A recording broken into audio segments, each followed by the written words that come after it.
Hi കൂട്ടുകാരെ, എല്ലാവർക്കും മൈമെൻറ്റർ PSC ആപ്ലിക്കേഷനിലേക്ക് സ്വാഗതം. നമ്മളിന്ന് പഠിക്കാൻ പോകുന്നത് നവോത്ഥാനമാണ്. നവോത്ഥാനം എന്ന് പറയുമ്പോൾ SCERT ബേസ്ഡ് ആയിട്ടുള്ള നവോത്ഥാനം. അപ്പം നമ്മൾ സാധാരണ നവോത്ഥാനം എന്ന് പറയുമ്പോൾ അതിനകത്ത് പഠിക്കുന്ന വ്യക്തികളെക്കുറിച്ചോ കാര്യങ്ങളെക്കുറിച്ചോ ഉള്ള എല്ലാ പോയിന്റ്സുകളും ഈ ക്ലാസ്സിൽ ഉണ്ടാവില്ല. കാരണം നമ്മൾ SCERTയിൽ എന്തൊക്കെ പോയിന്റ്സ് കൊടുത്തിട്ടുണ്ടോ അതിനെ സ്ട്രെസ് ചെയ്താണ് ഈ ഒരു ക്ലാസ്സിൽ നിന്ന് ഡിസ്കസ് ചെയ്യാൻ പോകുന്നത്. ഓക്കെ, അപ്പോൾ നമുക്ക് നോക്കാം. ഇത് കുമാരനാശാന്റെ ദുരവസ്ഥ എന്ന് പറയുന്ന കൃതിയിലെ കുറച്ച് വരികളാണ്.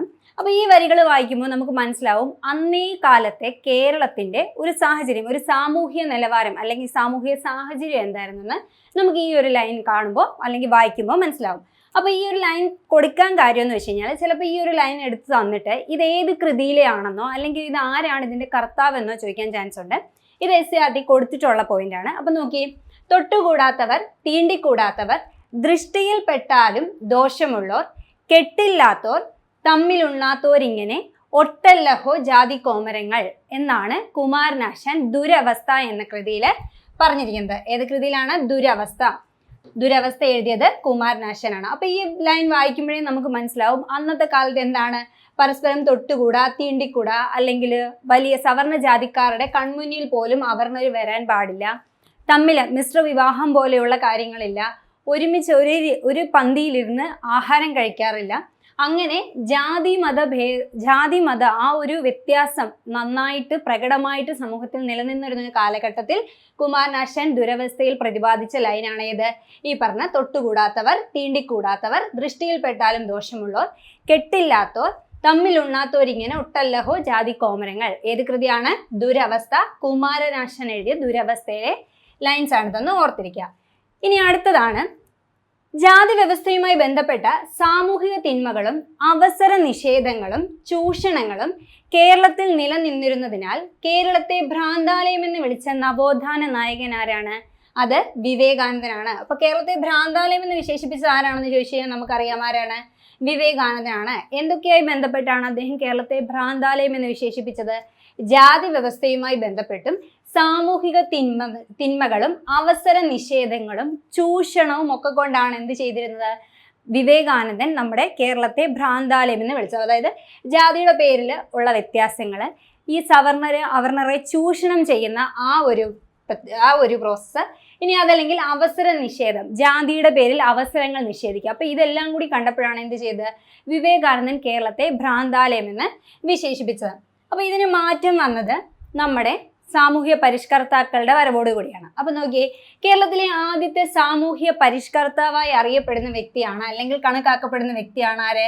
വൈകുണ്ഠ സ്വാമികൾ എന്ന് പറയുന്നത്. കേരളത്തിലെ ആദ്യത്തെ സാമൂഹ്യ പരിഷ്കർത്താവായി കണക്കാക്കപ്പെടുന്ന വ്യക്തിയാണ് വൈകുണ്ഠ സ്വാമികൾ എന്ന് പറയുന്നത്. ഇദ്ദേഹം ജനിച്ചത് കന്യാകുമാരിയിലെ ശാസ്താംകോയിലാണ്. കന്യാകുമാരിയിലെ ശാസ്താംകോയിലാണ് ആര് ജനിച്ചത്? വൈകുണ്ഠ സ്വാമികൾ ജനിച്ചത്. മേൽമുണ്ട് ധരിക്കൽ നിരോധത്തിനെതിരെയും ക്ഷേത്രപ്രവേശന നിരോധനത്തിനെതിരെയും പ്രതികരിക്കുന്നതിൽ അദ്ദേഹം സ്ഥാപിച്ചു? സമത്വ സമാജം സ്ഥാപിച്ചു. അപ്പൊ ഇതിന്റെ വർഷമൊക്കെ നമുക്കറിയാം. 1836 എന്ത് ചെയ്യുന്നത്? നമ്മുടെ സമത്വ സമാജം സ്ഥാപിക്കപ്പെടുന്നത്. ആരാണ് ഈ സമത്വ സമാജം സ്ഥാപിച്ചതെന്ന് ചോദിച്ചാൽ ആരാണ്? വൈകുണ്ഠ സ്വാമിയാണെന്ന് അപ്പോൾ ഓർത്തിരിക്കുക. എന്തിനൊക്കെ വേണ്ടിയാണ്? മേൽമുണ്ട് ധരിക്കാൻ. അന്ന് മേൽമുണ്ട് ധരിക്കാനുള്ള അവകാശം അവർണർക്കില്ലായിരുന്നു. അതേപോലെ തന്നെ ക്ഷേത്രത്തിൽ പ്രവേശിക്കാനുള്ള അവകാശം ആർക്കില്ലായിരുന്നു? താഴ്ന്ന ജാതിക്കാർക്കില്ലായിരുന്നു. അപ്പൊ ഇതിനെതിരെ അദ്ദേഹം സ്ഥാപിച്ച സംഘടന അല്ലെ രൂപീകരിച്ച സംഘടനയാണ് ഏത്? സമത്വ സമാജം എന്ന് പറയുന്നത്. അതുപോലെ തന്നെ സവർണ ജാതിക്കാർ ഉപയോഗിച്ചിരുന്ന കിണറുകളിൽ നിന്നും വെള്ളം കോരാനുള്ള അവകാശം അവർണ ജാതിക്കാർക്കില്ലായിരുന്നു. അപ്പം അതുകൊണ്ട് അദ്ദേഹം എന്ത് ചെയ്തു? എല്ലാ ജാതിയിൽപ്പെട്ട ആൾക്കാർക്കും വെള്ളം കോരാൻ വേണ്ടി കിണറുകൾ കുഴിച്ച് അയിത്തം എന്ന ആചാരത്തിനെതിരെ പ്രതികരിച്ച നമ്മുടെ സാമൂഹ്യ പരിഷ്കർത്താവാണ് ആര്? വൈകുണ്ഠ സ്വാമികൾ എന്ന് പറയുന്നത്. അപ്പൊ ഇദ്ദേഹം നമുക്കറിയാം, നമ്മൾ എക്സ്ട്രാ പോയിന്റ്സ് പഠിച്ചിട്ടുണ്ട്. മുന്തിരി കിണർ സ്ഥാപിച്ചു എന്നൊക്കെ പറയുന്നത് അല്ലേ? അപ്പൊ എന്താണ്? സവർണ ജാതിക്കാർ ഉപയോഗിച്ചിരുന്ന കിണറുകളിൽ നിന്നും അവർണ ജാതിക്കാർ വെള്ളം കോരരുത് അല്ലെങ്കിൽ വെള്ളം കോരാൻ പാടില്ല എന്ന് കരുതപ്പെട്ടിരുന്ന ഒരു കാലഘട്ടത്തില് എല്ലാ ജാതിക്കാർക്കും വെള്ളം കോരാനായിട്ട് എന്ത് ചെയ്തു? കിണറുകൾ കുഴിച്ച് അയിത്തം എന്ന ദുരാചാരത്തിനെ വെല്ലുവിളിച്ച സാമൂഹ്യ പരിഷ്കർത്താവ് ആരാണെന്ന് ചോദിച്ചാൽ ആരാണ്? അത് വൈകുണ്ഠ സ്വാമിയാണ്. ഇനി അയിത്തത്തിനെതിരെ പൊതു കിണറുകൾ കുഴിച്ച് വെല്ലുവിളിച്ചു. ഇതൊരു പോയിന്റാണ്. ഈ പോയിന്റ് ചോദിച്ചു കഴിഞ്ഞാൽ ആരാണെന്ന് ഓർത്തിരിക്കുക? വൈകുണ്ഠ സ്വാമിയാണെന്ന് ഓർത്തിരിക്കുക. അതേപോലെ തന്നെ ക്ഷേത്രപ്രവേശന നിരോധനത്തിനെതിരെ ശബ്ദമുയർത്തി. അവർണറെ ക്ഷേത്രത്തിൽ പ്രവേശിക്കുന്നതിനെ വിലക്കുന്നതിനെതിരെ ശബ്ദമുയർത്തിയ സാമൂഹ്യ പരിഷ്കർത്താവാണ്. സമപന്തി ഭോജനം സംഘടിപ്പിച്ച പരിഷ്കർത്താവാണ്. സമപന്തി ഭോജനം എന്ന് പറഞ്ഞാൽ ജാതിഭേദ വ്യത്യാസമില്ല, എല്ലാവരും കൂടി ഒരേ പന്തിയിൽ എന്ത് ചെയ്യുക, ആഹാരം കഴിക്കുന്നതാണ് സമപന്തി ഭോജനം. ഇത് ഓർത്തിരിക്കുക. മിശ്ര ഭോജനമുണ്ട്, സമപന്തി ഭോജനമുണ്ട്. അപ്പം ഇത് സമപന്തി ഭോജനമാണെങ്കിൽ വൈകുണ്ഠസ്വാമിയാണെന്ന് ഓർത്തിരിക്കുക, മാറിപ്പോകരുത്. സമപന്തി ഭോജനമാണെങ്കിൽ വൈകുണ്ഠസ്വാമിയാണത് നടത്തിയത് അല്ലെങ്കിൽ സംഘടിപ്പിച്ചതെന്ന് ഓർത്തിരിക്കുക. അതേപോലെ തന്നെ പ്രീവിയസ് ചോദ്യമാണ്, ചാന്നാർ ലഹളയ്ക്ക് പ്രചോദനമേകിയ സാമൂഹ്യ പരിഷ്കർത്താവാണ് ആര്? വൈകുണ്ഠസ്വാമികൾ. അപ്പൊ ചാന്നാർ ലഹളയ്ക്ക് പ്രചോദനം നൽകിയ സാമൂഹ്യ പരിഷ്കർത്താവ് ആരാണെന്ന് ചോദിച്ചാൽ അത് വൈകുണ്ഠസ്വാമിയാണ്. ഇത് അദ്ദേഹത്തിന്റെ പ്രശസ്തമായ വാക്കാണ്. വേല ചെയ്താൽ കൂലി കിട്ടണം. നമ്മൾ പറഞ്ഞു സവർണ ജാതിക്കാർ എന്ത് ചെയ്യും, അവർണരെ ചൂഷണം ചെയ്യുന്നൊരു സ്ഥിതി ഉണ്ടായിരുന്നെന്ന്. വളരെ തുച്ഛമായ ശമ്പളം വേതനം നൽകിക്കൊണ്ട് എന്ത് ചെയ്യും, അവർണ ജാതിക്കാരെ മാക്സിമം ജോലി ചെയ്യിപ്പിക്കുന്ന ഒരു സമ്പ്രദായം അന്നുണ്ടായിരുന്നു. അപ്പൊ അതാണ് അദ്ദേഹം എന്ത് പറഞ്ഞത്, വേല ചെയ്താൽ കൂലി കിട്ടണം എന്നുള്ളത് അദ്ദേഹത്തിന്റെ പ്രശസ്തമായ വാക്കുകളാണ്.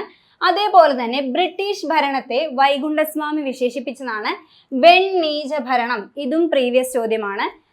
ബ്രിട്ടീഷ് ഭരണത്തെ വെണ്ണീച ഭരണം എന്ന് വിശേഷിപ്പിച്ച സാമൂഹ്യ പരിഷ്കർത്താവ് ആരാണെന്ന് ചോദിച്ചിട്ടുണ്ട്. അതാരാണ്? വൈകുണ്ഠസ്വാമികളാണെന്ന് ഓർത്തിരിക്കുക. ഇനി ഇദ്ദേഹത്തിന്റെ പ്രശസ്തമായ കോട്സുകളെല്ലാം നമ്മൾ പ്രധാനപ്പെട്ട ഇന്ന് പഠിക്കുന്ന എല്ലാ നവോത്ഥാന നായകരുടെയും കോട്സുകൾ നമ്മൾ സെപ്പറേറ്റ് ചെയ്ത് പഠിക്കുന്നുണ്ട്. അപ്പൊ നോക്കി, ഇദ്ദേഹത്തിന്റെ പ്രശസ്തമായ വരിയാണ് നമ്മൾ ഓൾറെഡി പറഞ്ഞ എന്ത്, വേല ചെയ്താൽ കൂലി കിട്ടണം എന്നുള്ള വാക്കുകൾ ആരുടെയാണെന്ന് ചോദിച്ചാൽ ആരുടെയാണ്? വൈകുണ്ഠസ്വാമികളുടെ ആണെന്ന് ഓർത്തിരിക്കുക. ഇനി അടുത്തതാണ് കുര്യാക്കോസ് ഏലിയാസ് ചാവറ, അല്ലെ ചാവറയച്ചൻ എന്ന് പറയും. ഇനി 19ാം നൂറ്റാണ്ടിലെ ഏറ്റവും പ്രസക്തി ആർജിച്ച കേരളത്തിലെ സന്യാസി വര്യനാണ് ആരെന്ന് പറയുന്നത്? നമ്മുടെ ചാവറയച്ചൻ എന്ന് പറയുന്നത്. പള്ളിക്കൂടം എന്ന വിദ്യാഭ്യാസ പദ്ധതിക്ക് രൂപം നൽകിയത് ഇദ്ദേഹമാണ്. അതായത് പള്ളിയോടൊപ്പം അതിനോട് ചേർന്നൊരു വിദ്യാലയം എന്ന കൺസെപ്റ്റ് കൊണ്ടുവന്ന വ്യക്തിയാണ് ആര്? നമ്മുടെ ചാവറയച്ചൻ എന്ന് പറയുന്നത്. അപ്പൊ പള്ളിക്കൂടം എന്ന കൺസെപ്റ്റ് അല്ലെങ്കിൽ പള്ളിക്കൂടം എന്ന വിദ്യാഭ്യാസ പദ്ധതിക്ക് രൂപം നൽകിയ വ്യക്തി ആരാണെന്ന് ചോദിച്ചാൽ അത് നമ്മുടെ ചാവറയച്ചനാണ്. ഇദ്ദേഹമാണ് കേരള സാക്ഷരതയുടെ പിതാവ് എന്നൊക്കെ അറിയപ്പെടുന്നത്. അതൊക്കെ എക്സ്ട്രാ പോയിന്റ്സ് നമുക്കറിയാം. ഇനി പള്ളിയോട് ചേർന്നുകൊണ്ടുള്ള പഠന പദ്ധതിയാണ് എന്തെന്ന് പറയുന്നത്? പള്ളിക്കൂടം എന്ന് പറയുന്നത്. സമൂഹത്തിലെ എല്ലാവർക്കും പ്രത്യേകിച്ച് സ്ത്രീകളുടെ വിദ്യാഭ്യാസത്തിന് ഇമ്പോർട്ടൻസ് കൊടുത്തൊരു വ്യക്തിയാണ് ഇദ്ദേഹം. അതായത് ഇദ്ദേഹത്തിന്റെ കൺസെപ്റ്റ് പ്രകാരം സ്ത്രീകൾക്കാണ്, അടുത്ത തലമുറയെ വളർത്തിയെടുക്കുന്ന സ്ത്രീകൾക്ക് അതിൽ വളരെ നല്ലൊരു ഇമ്പോർട്ടൻസ് ഉണ്ട്. അപ്പം വിദ്യാസമ്പന്നരായ സ്ത്രീകളാണെങ്കിൽ അവരുടെ മക്കളെ അവർ അതേ രീതിയിൽ സമൂഹത്തിന് മുൻനിരയിൽ നല്ല രീതിയിലേക്ക് കൊണ്ടുവരുമെന്ന് കരുതി സ്ത്രീകൾക്ക് പഠനം എന്നതിന് ഇമ്പോർട്ടൻസ് കൊടുത്ത വ്യക്തിയാണ് ആര്? നമ്മുടെ ചാവറയച്ചൻ എന്ന് പറയുന്നത്. അപ്പൊ അദ്ദേഹത്തിന്റെ കൺസെപ്റ്റ് പ്രകാരം നമ്മുടെ വീടിനെ ഒരു ആരാധനാലയമാക്കി മാറ്റാൻ കഴിവുള്ള വ്യക്തികൾ ആരാണെന്ന് ചോദിച്ചാൽ അത് സ്ത്രീകളായിരുന്നു. അതുകൊണ്ട് തന്നെ സ്ത്രീ വിദ്യാഭ്യാസത്തിന് മുൻതൂക്കം നൽകിയ വ്യക്തിയാണ്. പള്ളിക്കൂടം എന്ന സമ്പ്രദായം ആരംഭിച്ചു. നമുക്കറിയാം ഇദ്ദേഹം പ്രസ്സൊക്കെ ആരംഭിച്ചു മാന്നാനത്ത്. അതേപോലെ തന്നെ എന്തെന്നറിയപ്പെടുന്നു? കേരള സാക്ഷരതയുടെ പിതാവ് എന്നറിയപ്പെടുന്നത് ആരാണ്? നമ്മുടെ ചാവറയച്ചനാണെന്ന് ഓർത്തിരിക്കുക. ഇനി അടുത്തതാണ് ചട്ടമ്പി സ്വാമികൾ. അപ്പൊ ഇദ്ദേഹം ജനിച്ചത് ചോദിച്ചിട്ടുണ്ട്, തിരുവനന്തപുരത്ത് കണ്ണൻമൂലയിലാണ് ആര് ജനിച്ചത്? ചട്ടമ്പി സ്വാമികൾ ജനിച്ചത്.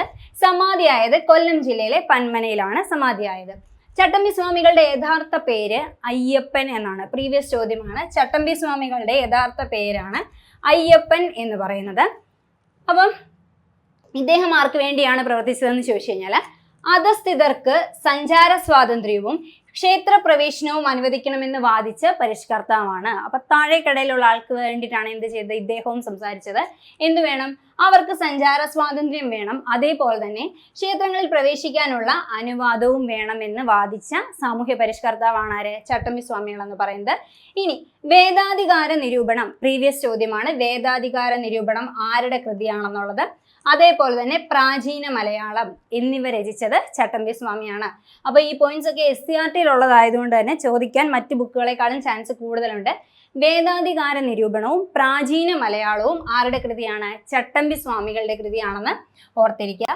ഇനി കേരളത്തിലെ ആദ്യകാല സാമൂഹ്യ പരിഷ്കർത്താവും സന്യാസിയുമാണ്. അദ്ദേഹത്തിന്റെ ഫുൾ നെയിം എന്ന് പറഞ്ഞാൽ ശ്രീ വിദ്യാധിരാജ പരമഭട്ടാരക ചട്ടമ്പി സ്വാമികൾ എന്നാണ്. അപ്പൊ ഈ ചട്ടമ്പി സ്വാമികൾ എന്ന പേര് വന്നത് ഇദ്ദേഹം ക്ലാസ്സിൽ പഠിക്കുന്ന സമയത്ത് മോണിറ്റർ ആയിരുന്നു, അല്ലെങ്കിൽ ക്ലാസ്സിൽ പറയുന്ന ആ ചട്ടങ്ങളൊക്കെ പാലിക്കാൻ നിയമിക്കപ്പെട്ട വ്യക്തിയായിരുന്നു. അങ്ങനെയാണ് ഇദ്ദേഹത്തിന് ചട്ടമ്പി സ്വാമികൾ എന്ന് പേര് വന്നത്.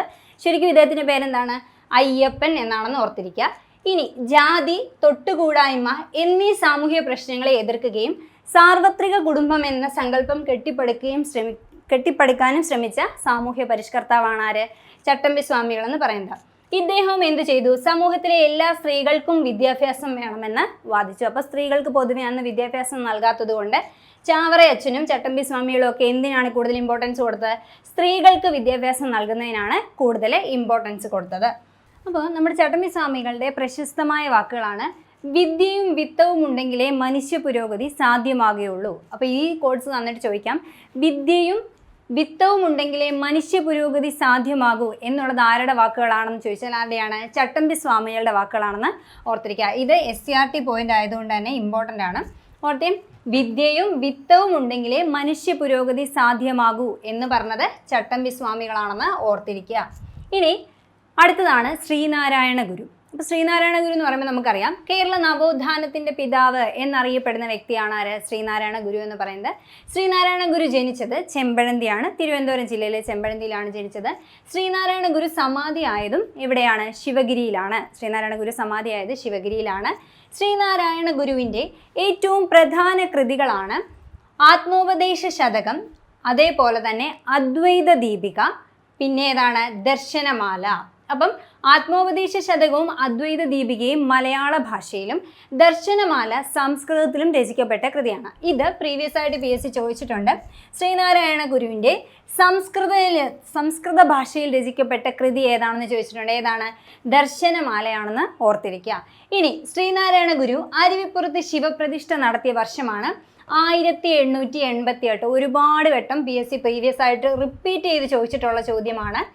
ശ്രീനാരായണ ഗുരു അരുവിപ്പുറത്ത് ശിവപ്രതിഷ്ഠ നടത്തിയ വർഷം 1888 ശിവപ്രതിഷ്ഠ നടത്തിയത്.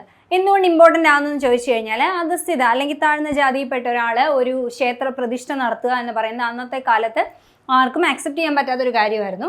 എന്നാൽ അന്ന് അതിനെതിരെ സംസാരിക്കാൻ വന്ന ആൾക്കാരോട് താൻ പ്രതിഷ്ഠിച്ചത് ഈഴവ ശിവനെയാണെന്ന് ശ്രീനാരായണ ഗുരു പറഞ്ഞത് ഏത് സന്ദർഭത്തിലാണ്? നമ്മുടെ അരുവിപ്പുറത്ത് ശിവപ്രതിഷ്ഠയുടെ സമയത്താണെന്ന് ഓർത്തിരിക്കുക. ഇനി ശ്രീനാരായണ ഗുരു നടത്തിയ പ്രധാന പ്രതിഷ്ഠകളാണ് നമ്മൾ നോക്കുന്നത്. ഓരോ സ്ഥലത്തും ഓരോ പ്രത്യേക രീതിയിലുള്ള കാര്യങ്ങളാണ് പുള്ളി എന്ത് പ്രതിഷ്ഠിച്ചത്. അപ്പോൾ നോക്കി, ശിവലിംഗ പ്രതിഷ്ഠ നടത്തിയത് അരുവിപ്പുറത്താണ്. ഇനി ദീപപ്രതിഷ്ഠ നടത്തിയത് കാരമുക്ക് ക്ഷേത്രത്തിലാണ്. അപ്പോൾ കാരമുക്ക് ക്ഷേത്രത്തിൽ എന്താണ്? ദീപപ്രതിഷ്ഠയാണ് നടത്തിയത്. ശാരദാ പ്രതിഷ്ഠ നടത്തിയത് ശിവഗിരിയിലാണ്. അപ്പോൾ ശിവഗിരി പോയിട്ടുള്ളവർക്കറിയാം അവിടെയാണ് എന്തുള്ളത്? ശാരദാ മഠം ഉള്ളത്. അപ്പോൾ ശാരദാ പ്രതിഷ്ഠ നടത്തിയത് എവിടെയാണ്? ശിവഗിരിയിലാണ്. അപ്പോൾ ദീപപ്രതിഷ്ഠയാണെങ്കിൽ കാരമുക്കാണ്. അപ്പോൾ നമുക്കത് എങ്ങനെ ഓർത്തിരിക്കാന്ന് വെച്ച് കഴിഞ്ഞാൽ, നമ്മൾ ഈ കാരമുക്ക് എന്ന് പറഞ്ഞാൽ ഒരു ജംഗ്ഷനായിട്ട് ആലോചിച്ചേ. ജംഗ്ഷനിലല്ലേ സാധാരണ നമ്മൾ എന്ത് ചെയ്യും? ജംഗ്ഷനിൽ നമ്മൾ എന്ത് ചെയ്യും? വെളിച്ചത്തിന് വേണ്ടി ലൈറ്റ് ഇടും അല്ലേ? അപ്പം ദീപം എന്ന് ഓർത്തിരിക്കുക. കാരമുക്കിൽ എന്താണ് പ്രതിഷ്ഠിച്ചത്? ദീപപ്രതിഷ്ഠയാണ് നടത്തിയത്. ശാരദാ പ്രതിഷ്ഠ ശിവഗിരിയിലും ശിവലിംഗ പ്രതിഷ്ഠ അരുവിപ്പുറത്തും നടത്തി. ഇനി ശ്രീനാരായണ ഗുരു നടത്തിയ അവസാന പ്രതിഷ്ഠ ഏതാണെന്ന് ചോദിച്ചാൽ അത് ആലപ്പുഴ ജില്ലയിലെ കളവങ്കോടത്തുള്ള കണ്ണാടി പ്രതിഷ്ഠയാണ്. അപ്പോൾ ഇതിൻ്റെ പ്രത്യേകത എന്ന് പറഞ്ഞാൽ ഓം എന്നെഴുതിയ കണ്ണാടിയാണ് അദ്ദേഹം അവിടെ പ്രതിഷ്ഠിച്ചത്. അപ്പോൾ ശ്രീനാരായണ ഗുരു നടത്തിയ അവസാന പ്രതിഷ്ഠ ഏതാണെന്ന് ചോദിച്ചാൽ ആലപ്പുഴ ജില്ലയിലെ കളവങ്കോടത്തുള്ള കണ്ണാടി പ്രതിഷ്ഠയാണെന്ന് ഓർത്തിരിക്കുക. പ്രതിഷ്ഠിച്ചത് ഓം എന്നെഴുതിയ കണ്ണാടിയാണ്. അതായത് അഹം ബ്രഹ്മാസ്തി, you are your self God എന്നുള്ളൊരു കൺസെപ്റ്റിലാണ് എന്ത് ചെയ്തത്? അദ്ദേഹം അവിടെ കണ്ണാടി പ്രതിഷ്ഠ നടത്തിയത്. അപ്പോൾ പ്രധാനപ്പെട്ട അദ്ദേഹത്തിൻ്റെ പ്രതിഷ്ഠകൾ ഏതൊക്കെയാണെന്ന് നോക്കുക. അവസാന പ്രതിഷ്ഠ ഏതാണ്? കളവങ്കോടത്തുള്ള കണ്ണാടി പ്രതിഷ്ഠയാണെന്നും ഓർത്തിരിക്കുക. ഇനി ദാരിദ്ര്യ നിർമ്മാർജ്ജന പരിപാടികളിലൂടെയും വ്യവസായശാലകൾ സ്ഥാപിച്ച് ജനങ്ങൾക്ക് ജോലി നൽകാൻ നിർദ്ദേശിച്ചുകൊണ്ടും സാമൂഹിക മാറ്റത്തിന് ശ്രമിച്ച നവോത്ഥാന നായകൻ ആരാണെന്ന് ചോദിച്ചാൽ ആരാണ്? ശ്രീനാരായണ ഗുരുവാണ്. അതായത് വളരെ തുച്ഛമായ വേതനത്തിന് ജോലി ചെയ്യുന്നതും പോലെ തന്നെ അതേപോലെ തന്നെ തൊഴിലില്ലായ്മയും അല്ലേ? അപ്പോൾ ദാരിദ്ര്യ നിർമ്മാർജ്ജനം, തുച്ഛമായ ശമ്പളത്തിൽ ജോലി ചെയ്യുന്നതുകൊണ്ടുണ്ടാകുന്ന ദാരിദ്ര്യ നിർമ്മാർജ്ജനത്തിനും അതേപോലെ തന്നെ വ്യവസായശാലകൾ സ്ഥാപിച്ച് കൂടുതൽ ആൾക്കാർക്ക് തൊഴിൽ നൽകണം എന്ന നിർദ്ദേശവും ആരാണ് മുന്നോട്ട് വെച്ചത്? ശ്രീനാരായണ ഗുരുവാണ് മുന്നോട്ട് വെച്ചത്. അതേപോലെ തന്നെ പുളികുടി, തിരണ്ടു കല്യാണം, താലികെട്ട് കല്യാണം എന്നിങ്ങനെയുള്ള ദുരാചാരങ്ങൾക്കെതിരെ പ്രവർത്തിച്ച നവോത്ഥാന നായകനാണ്. ഇമ്പോർട്ടൻ്റ് ആയിട്ടുള്ളൊരു പോയിന്റാണിത്. ഏതൊക്കെയാണ്? പുളികുടി, അതേപോലെ തിരണ്ട് കല്യാണം, താലികെട്ട് കല്യാണം എന്നീ ദുരാചാരങ്ങൾക്കെതിരെ പ്രതിഷേധിച്ച അല്ലെങ്കിൽ പ്രതികരിച്ച നമ്മുടെ നവോത്ഥാന നായകനാണ് ശ്രീനാരായണ ഗുരു എന്ന് പറയുന്നത്. ഇദ്ദേഹം സ്ഥാപിച്ച സംഘടനയാണ് ഇത് SNDP, ശ്രീനാരായണ ധർമ്മപരിപാലന യോഗം എന്ന് പറയുന്ന SNDP. ഏത് വർഷം? 1903 ഇദ്ദേഹം സ്ഥാപിച്ചു. ഇതിൻ്റെ ആജീവനാന്തകാല പ്രസിഡന്റ് ശ്രീനാരായണ ഗുരുവും ആദ്യത്തെ സെക്രട്ടറി കുമാരനാശാനും ആദ്യത്തെ വൈസ് പ്രസിഡന്റ് ഡോക്ടർ പൽപ്പു ആണെന്ന് ഓർത്തിരിക്കുക. അത് ഒരുപാട് വട്ടം PSC ചോദിച്ചിട്ടുള്ളതാണ്, ആദ്യത്തെ സെക്രട്ടറി ആരാണെന്നൊക്കെ ഉള്ളത്. അതേപോലെ തന്നെ SNDPയുടെ മുഖപത്രമാണ് വിവേകോദയം. സ്വാമി വിവേകാനന്ദനോടുള്ള ബഹുമാനാർത്ഥമാണ് എന്ത് ചെയ്തത്? അതിന് വിവേകോദയം എന്ന് പേരിട്ടത്. എന്നാൽ നിലവിൽ SNDPയുടെ മുഖപത്രം എന്നറിയപ്പെടുന്നത് യോഗനാഥമാണ്. പ്രീവിയസ് ചോദ്യമാണിതെല്ലാം. ഓക്കെ, ഇനി ഇദ്ദേഹത്തിൻ്റെ കോട്സാണ് നമ്മൾ നോക്കുന്നത്. ജാതിഭേദം മതദ്വേഷം ഏതുമില്ലാതെ സർവരും സോദരദ്വേന വാഴുന്ന മാതൃകാസ്ഥാനമാണിത് എന്ന് ശ്രീനാരായണ ഗുരു രേഖപ്പെടുത്തിയത് അരുവിപ്പുറം ക്ഷേത്രത്തിന് മുന്നിലാണ്. അതായത് ജാതിയോ മതമോ അങ്ങനത്തെ ഏതൊരു വ്യത്യാസവും ഇല്ലാതെ എല്ലാവരും സോദരരായിട്ട് വാഴുന്ന ഒരു സ്ഥലം എന്ന് അദ്ദേഹം രേഖപ്പെടുത്തിയത് അരുവിപ്പുറം ക്ഷേത്രത്തിന് മുന്നിലാണ്. 1888 പ്രതിഷ്ഠ നടന്ന അരുവിപ്പുറം ക്ഷേത്രത്തിന് ഫ്രണ്ടിലാണ് എന്ത് ചെയ്തത്? ഈ രീതിയിൽ എഴുതി വെച്ചത്. അപ്പോൾ ഇത് ആരുടെ വാക്കുകളാണെന്ന് ചോദിച്ചാൽ ആരുടെ വാക്കുകളാണ്? ശ്രീനാരായണ ഗുരുവിൻ്റെ വാക്കുകളാണെന്ന് ഓർത്തിരിക്കുക. അതേപോലെ തന്നെ വാദിക്കാനും ജയിക്കാനുമല്ല അറിയാനും അറിയിക്കാനുമാണ് എന്ന പ്രഖ്യാപനത്തോടെ ശ്രീനാരായണ ഗുരു സർവമത സമ്മേളനം വിളിച്ചു ചേർത്ത എവിടെയാണെന്ന് ചോദിച്ചാൽ ആലുവയിലാണ്. അപ്പം ആലുവയിൽ വെച്ച് അദ്ദേഹം പറഞ്ഞതാണ് എന്ത്? വാദിക്കാനും ജയിക്കാനും വേണ്ടിയല്ല, അറിയാനും അറിയിക്കാനും വേണ്ടിയാണെന്നുള്ളത് നമ്മുടെ ആലുവയിൽ വെച്ച് നടന്ന സർവമത സമ്മേളനത്തിൻ്റെ പ്രഖ്യാപനത്തോടുകൂടി, അല്ലെങ്കിൽ ഇങ്ങനെ പ്രഖ്യാപിച്ചുകൊണ്ടാണ് എന്ത് ചെയ്തത്? അദ്ദേഹം സർവമത സമ്മേളനം വിളിച്ചു ചേർത്തത് ആലുവയിൽ. വർഷം 1924. അപ്പോൾ ഈ രണ്ട് കോഴ്സും ഓർത്തിരിക്കാം. അതേപോലെ തന്നെ ഇത് ഇദ്ദേഹത്തിൻ്റെ കൃതികളിലെ വാക്കുകളാണ്. അതായത് ആഴമേറും നിന്മഹസാം ആഴിയിൽ ഞങ്ങളാകവേ ആഴണം വാഴണം നിത്യം വാഴണം വാഴണം സുഖം എന്ന് പറയുന്നത് ഇദ്ദേഹത്തിൻ്റെ ദൈവദശകം എന്ന കൃതിയിലെ വരികളാണ്. അപ്പോൾ ദൈവദശകം ആരാണ് രചിച്ചതെന്നുള്ളത് പ്രീവിയസ് PSCയുടെ ചോദ്യമാണ്. ശ്രീനാരായണ ഗുരുവിൻ്റെ കൃതിയാണ് ദൈവദശകം. അതേപോലെ തന്നെ ആത്മോപദേശ ശതകം, ഇത് ഓപ്ഷനകത്ത് വരാറുണ്ട്. മറ്റുള്ള ആൾക്കാരുടെ കൃതികൾക്കകത്തൊക്കെ ഇത് രചിച്ചത് ആരാണെന്നുള്ള ഓപ്ഷനകത്തും ആത്മോപദേശ ശതകം വരാറുണ്ട്. ആരെഴുതിയതാണ്? നമ്മുടെ ശ്രീനാരായണ ഗുരു എഴുതിയതാണ്. അപ്പോൾ ആത്മോപദേശ ശതകത്തിലെ വരികളാണ്: അവൻ ഇവനെന്നറിയുന്നതൊക്കെ ഓർത്താൽ അവനിയിൽ ആദിമമായൊരാത്മരൂപം അവനവൻ ആത്മസുഖത്തിനാചരിക്കുന്നവ അപരന് സുഖത്തിനായി വരേണം എന്നുള്ളത് ആത്മോപദേശ ശതകത്തിലെ ശ്രീനാരായണ ഗുരുവിൻ്റെ വാക്കുകളാണ്. അപ്പോൾ ഈ 4 കോട്ടുകളും ചോദിച്ചു കഴിഞ്ഞാൽ ആരുടെയാണെന്ന് ഓർത്തിരിക്കണം? ശ്രീനാരായണ ഗുരുവിൻ്റെ ആണെന്ന് ഓർത്തിരിക്കുക. ഇനി ഇദ്ദേഹം പറഞ്ഞിട്ടുള്ള പ്രധാനപ്പെട്ട വാക്യങ്ങൾ കൂടി നമുക്ക് നോക്കാം. ഇപ്പം നമ്മൾ പറഞ്ഞത് അദ്ദേഹം രചിച്ച കൃതികളിലെ വരികളാണ്. നോക്കി, ഇനി ക്ഷേത്ര നിർമ്മാണമല്ല വിദ്യാലയ നിർമ്മാണമാണ് ജനതയ്ക്ക് വേണ്ടത്. പ്രധാന ദേവാലയം വിദ്യാലയം തന്നെയാകണം എന്ന് പറഞ്ഞത് ശ്രീനാരായണ ഗുരുവാണ്. ഇനി ക്ഷേത്ര നിർമ്മാണമല്ല വിദ്യാലയ നിർമ്മാണമാണ് വേണ്ടത്. പ്രധാന ദേവാലയം വിദ്യാലയം തന്നെയാകണം എന്ന് പറഞ്ഞത് ശ്രീനാരായണ ഗുരുവാണ്. അതേപോലെ തന്നെ വിദ്യ കൊണ്ട് പ്രബുദ്ധരാകുക, സംഘടന കൊണ്ട് ശക്തരാകുക എന്നുള്ളതും ശ്രീനാരായണ ഗുരു പറഞ്ഞ കോട്ടാണ്. ഒരു ജാതി ഒരു മതം ഒരു ദൈവം എന്നുള്ളതും ശ്രീനാരായണ ഗുരുവിൻ്റെ വാക്കുകളാണ്. ഓക്കെ, അപ്പോൾ ഇത് 3 ഇമ്പോർട്ടൻ്റ് ആയിട്ടുള്ള പോയിന്റ്സ് ആണ്. എന്തൊക്കെയാണ്? ഇനി ക്ഷേത്ര നിർമ്മാണമല്ല വിദ്യാലയങ്ങളാണ് വേണ്ടത്. പ്രധാന ദേവാലയം വിദ്യാലയം തന്നെയാണ് എന്നുള്ളത് ഒരു കോട്ട്. വിദ്യ കൊണ്ട് പ്രബുദ്ധരാകുക, സംഘടന കൊണ്ട് ശക്തരാകുക എന്നുള്ളത് 2ാമത്തെ വാക്യം. 3ാമത്തത് ഒരു ജാതി ഒരു മതം ഒരു ദൈവം മനുഷ്യൻ. ഇത് പ്രീവിയസ് ആയിട്ട് PSC ചോദിച്ചിട്ടുള്ള ചോദ്യമാണ്. ഒരു ജാതി ഒരു മതം ഒരു ദൈവം മനുഷ്യൻ എന്നുള്ളത് ശ്രീനാരായണ ഗുരുവിൻ്റെ വാക്യമാണ്. ഓക്കെ, ഇനി അടുത്തതാണ് അയ്യങ്കാളി. അയ്യങ്കാളിയുടെ ജന്മസ്ഥലം എവിടെയാണ്? തിരുവനന്തപുരം ജില്ലയിലെ വെങ്ങാനൂരിലാണ്. സാധുജന പരിപാലന സംഘം SJPS സ്ഥാപിച്ചത് അയ്യങ്കാളിയാണ്. ഈ സാധുജന പരിപാലന സംഘത്തിന് SCERT കൊടുത്തിട്ടുള്ള ലക്ഷ്യങ്ങളാണ് ഈ കൊടുത്തിരിക്കുന്നത്. അതായത് അവർണ ജാതിക്കാർക്ക് പൊതുനിരത്തുകളിലൂടെയുള്ള സഞ്ചാര സ്വാതന്ത്ര്യം അതിൻ്റെ ഒരു ലക്ഷ്യമായിരുന്നു. അധസ്ഥിത വിഭാഗത്തിൽപ്പെട്ട കുട്ടികൾക്ക് സ്കൂൾ പ്രവേശനം നേടിക്കൊടുക്കുക എന്നുള്ളത് അതിൻ്റെ മറ്റൊരു ലക്ഷ്യമായിരുന്നു. തൊഴിലെടുക്കുന്നവർക്ക് കൂലി വർധന, ചൂഷണത്തിനെതിരെ നിന്നുകൊണ്ട് തൊഴിലെടുക്കുന്നവർക്ക് അതിന് തക്കതായ കൂലി നൽകുക എന്നുള്ളതും നമ്മുടെ സാധുജന പരിപാലന സംഘത്തിൻ്റെ ലക്ഷ്യമാണ്. അപ്പോൾ 3 ലക്ഷ്യങ്ങളാണുള്ളത്. 1 എന്താണ്?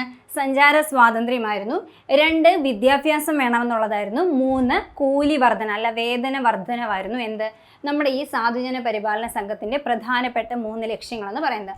ചിലപ്പം ചോദിക്കാം മറ്റെന്തെങ്കിലും ഒരു ഓപ്ഷനും കൂടി തന്നിട്ട് ഇതിൻ്റെ ലക്ഷ്യങ്ങളല്ലാത്തതേത് അല്ലെ ആയതേത് എന്ന് വേണമെങ്കിൽ ചോദിക്കാം. നോക്കിയേ, ഇനി 1904 അധസ്ഥിതർക്കു മാത്രമായിട്ട് വിദ്യാലയം ആരംഭിച്ച സാമൂഹ്യ പരിഷ്കർത്താവാണ് ആര്? അയ്യങ്കാളി എന്ന് പറയുന്നത്. ഏത് വർഷമാണ്? 1904. ഈ പോയിന്റ് ഇങ്ങനെ തന്നെ കൊടുത്തിട്ടുണ്ട്. അപ്പോൾ ഈ വർഷം ഇമ്പോർട്ടൻ്റ് ആണ്. 1904 എന്ത് ചെയ്യുന്നത്? അധസ്ഥിതർക്ക് മാത്രമായിട്ട് ഒരു വിദ്യാലയം ആരംഭിക്കുന്നത്. ആരാണത് ആരംഭിച്ചതെന്ന് ചോദിച്ചാൽ അയ്യങ്കാളിയാണ്. ഇനി വില്ലുവണ്ടി യാത്ര നടത്തിയ വർഷം 1893 എന്ത് ചെയ്ത് അയ്യങ്കാളി വില്ലുവണ്ടി യാത്ര നടത്തിയത്? റിപ്പീറ്റഡ് ആയിട്ടുള്ള പ്രീവിയസ് ചോദ്യമാണ് അയ്യങ്കാളിയുടെ വില്ലുവണ്ടി യാത്ര എന്ന് പറയുന്നത്. അതേപോലെ തന്നെ കല്ലുമാല സമരം നടത്തിയ പരിഷ്കർത്താവാണ്. അപ്പോൾ താഴ്ന്ന ജാതിയിൽപ്പെട്ട ആൾക്കാർ അവരുടെ ജാതിയുടെ അടയാളമായിട്ട് കല്ലുമാല പോലത്തെ ആഭരണങ്ങൾ ധരിക്കുന്ന സ്ഥിരമായിരുന്നു. അപ്പോൾ അത് ബഹിഷ്കരിക്കാൻ വേണ്ടി അയ്യങ്കാളി ആഹ്വാനം ചെയ്തതിൻ്റെ പേരിലുണ്ടായ സമരമാണ് ഇത് കല്ലുമാല സമരം എന്ന് പറയുന്നത്. ഇനി ശ്രീമൂലം പ്രജാസഭയിൽ അംഗമായ അധസ്ഥിത വിഭാഗ നേതാവ് ആരാണെന്ന് ചോദിച്ചാൽ അതും അയ്യങ്കാളിയാണ്. ശ്രീമൂലം പ്രജാസഭയിൽ അംഗമായ അധസ്ഥിത വിഭാഗ നേതാവ് ആരാണെന്ന് ചോദിച്ചാൽ അത് അയ്യങ്കാളിയാണ്. അപ്പോൾ കല്ലുമാല സമരം, നമ്മുടെ വില്ലുവണ്ടി യാത്ര എന്നുള്ളത് എന്താണ്? അയ്യങ്കാളിയുമായി ബന്ധപ്പെട്ട പ്രധാനപ്പെട്ട കാര്യമാണ്. വില്ലുവണ്ടി യാത്ര 1893 കല്ലുമാല സമരം എന്തിനു വേണ്ടിയിട്ടാണ്? അവരുടെ ആഭരണങ്ങൾ, കല്ലുകൊണ്ടുള്ള ആഭരണങ്ങൾ ബഹിഷ്കരിക്കാൻ വേണ്ടി ആഹ്വാനം ചെയ്തുകൊണ്ടുണ്ടായ സമരവുമാണ്. ഓക്കെ. ഇനി അധസ്ഥിത വിഭാഗത്തിൽപ്പെട്ട സ്ത്രീകൾ കല്ലുമാല ആഭരണങ്ങളായി ധരിക്കുമായിരുന്നു. കീഴായ്മയുടെ ചിഹ്നമായ കല്ലുമാല വലിച്ചെറിയാൻ അയ്യങ്കാളി അവരോട് അഭ്യർത്ഥിച്ചു. അധസ്ഥിതർ വലിച്ചെറിഞ്ഞ കല്ലുമാലകൾ 4 അടി ഉയരത്തിൽ കുമിഞ്ഞുകൂടി. ഈ സംഭവത്തിനെയാണ് നമ്മൾ എന്തെന്ന് പറയുന്നത്? കല്ലുമാല സമരം എന്ന് പറയുന്നത്. ഇതിൻ്റെ വർഷം 1915 1915 എന്ത് നടക്കുന്നത്? കല്ലുമാല സമരം നടക്കുന്നത്. ഇനി അയ്യങ്കാളി പറഞ്ഞ പ്രധാനപ്പെട്ട വാക്കുകൾ എന്താണെന്ന് ചോദിച്ചു കഴിഞ്ഞാൽ, ഞങ്ങളുടെ കുട്ടികൾക്ക് പഠിക്കാൻ സൗകര്യം നൽകിയില്ലെങ്കിൽ കാണായ പാഠങ്ങളിലെല്ലാം മുട്ടിപ്പുല്ല് കുരിപ്പിക്കും എന്ന് പറഞ്ഞത് അയ്യങ്കാളിയാണ്. അതായത് അധസ്ഥിത വിഭാഗത്തിൽപ്പെട്ട കുഞ്ഞുങ്ങൾക്ക് പഠിക്കാനുള്ള അവസരം നൽകിയില്ല എന്നുണ്ടെങ്കിൽ കാണായ പാഠങ്ങളിലെല്ലാം മുട്ടിപ്പുല്ല് കുരിപ്പിക്കും. അതായത് ഇവരാണ് എന്ത് ചെയ്യുന്നത്? വലിയ സവർണറായുള്ള ആൾക്കാർക്ക് വേണ്ടി കൃഷിയിടങ്ങളിൽ പണിയെടുക്കുന്നത്. അപ്പോൾ അങ്ങനെയുള്ളിടത്തെല്ലാം ഞങ്ങൾ മുട്ടിപ്പുല്ല് കുരിപ്പിക്കും എന്ന് പറഞ്ഞത് ആരാണ്? അയ്യങ്കാളി പറഞ്ഞ പ്രശസ്തമായ വാക്യമാണെന്ന് ഓർത്തിരിക്കുക. ഇനി ഇത് SCERTയിലെ ഒരു നോട്ടാണ്. അതായത് ഊരൂട്ടമ്പലത്തിലെ സർക്കാർ UP വിദ്യാലയം ഇനി അയ്യങ്കാളി പഞ്ചമി സ്മാരക വിദ്യാലയം എന്നറിയപ്പെടും. നമുക്കറിയാം തിരുവനന്തപുരത്ത് ഊരൂട്ടമ്പലം സർക്കാർ UP സ്കൂള് എന്ത് ചെയ്യും? ഇനി മുതൽ അയ്യങ്കാളി പഞ്ചമി സ്മാരക വിദ്യാലയം എന്നറിയപ്പെടും. എന്തുകൊണ്ടാണ് ഇതിങ്ങനെ അറിയപ്പെടാൻ കാര്യം എന്ന് ചോദിച്ചാൽ, ഇത് പണ്ടത്തെ കുടിപ്പള്ളിക്കൂടമായിരുന്നു. അപ്പോൾ ഈ കുടിപ്പള്ളിക്കൂടത്തിൽ എന്ത് ചെയ്തു? പഞ്ചമി എന്ന ദളിത് ബാലികയെ എന്ത് ചെയ്തു? സ്കൂളിൽ പഠിക്കാൻ അനുവദിക്കാത്തതിൽ പ്രതിഷേധിച്ച് നമ്മുടെ പഞ്ചമിയുടെ കൈയും പിടിച്ച് അയ്യങ്കാളി എന്ത് ചെയ്യും? സ്കൂളിലേക്ക് വരികയും പഞ്ചമി സ്കൂളിൽ കയറുകയും ചെയ്തു. അപ്പോൾ ഈ പഞ്ചമി സ്കൂളിൽ കയറിയതിൻ്റെ ദേഷ്യത്തിൽ സവർണ ജാതിക്കാർ സ്കൂളിന് എന്ത് ചെയ്തു? തീ വെച്ചു.